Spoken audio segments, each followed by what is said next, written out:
বাঁহী কেনেদৰে বজাব লাগে এই সম্পৰ্কত আপোনালোকক শিকাম আজি।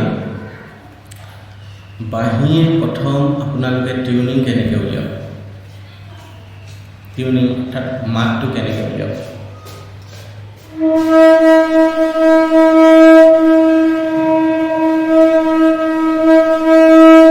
আপোনালোকে এইদৰে প্ৰেক্টিছ কৰিব। প্ৰথম আটাইকেইটা ফুটা এনেকৈ বন্ধ কৰি ল'ব। বন্ধ কৰি লৈ আপুনি ভিতৰলৈ কলটোত ফুটাটো মাতটো উলিয়াবলৈ যত্ন কৰিব।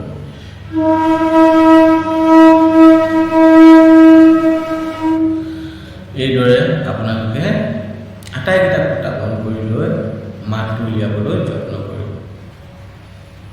তাৰপিছতে আপুনি সা ৰে গা মা প্লে কৰিব। সা ৰে গা মা পা ধা নি সা কেনেদৰে বজাব। সা এইটোৰ পৰা সা আৰম্ভ হ'ব, ৰে গা, এইটো মা, মা মাতো অলপকৈ মা, আটাইকেইটা বন্ধ কৰিব। পা ধা নি কসা, সা নি ধা পা মা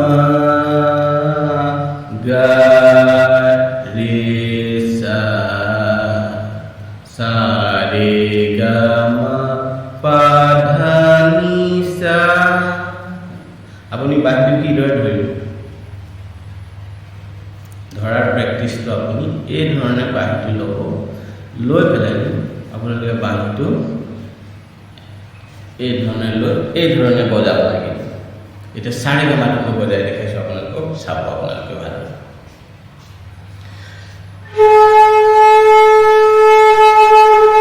এইটো সা, ৰে, এইটো গা, এইটো মা,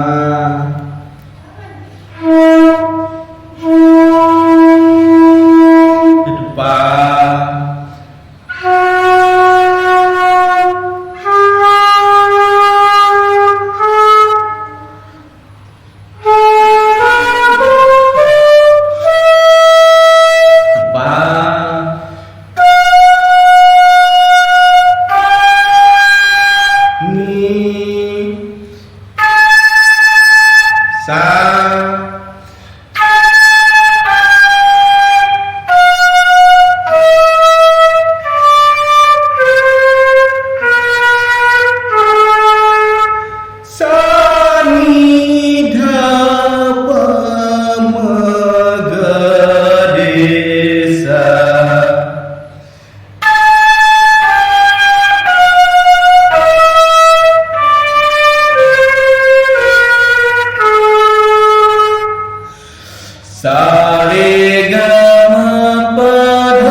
মগৰে সা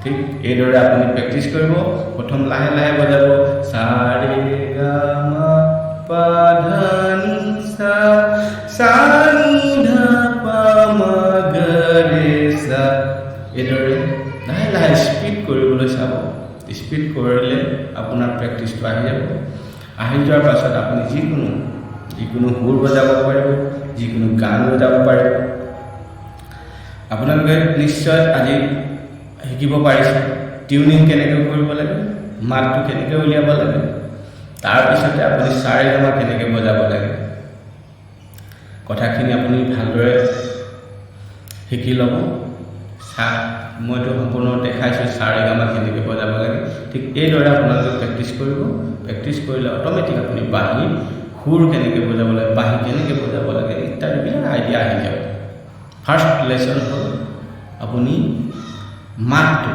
টিউনিংটো যিকোনো আপুনি এনেকৈ উলিয়াব পাৰে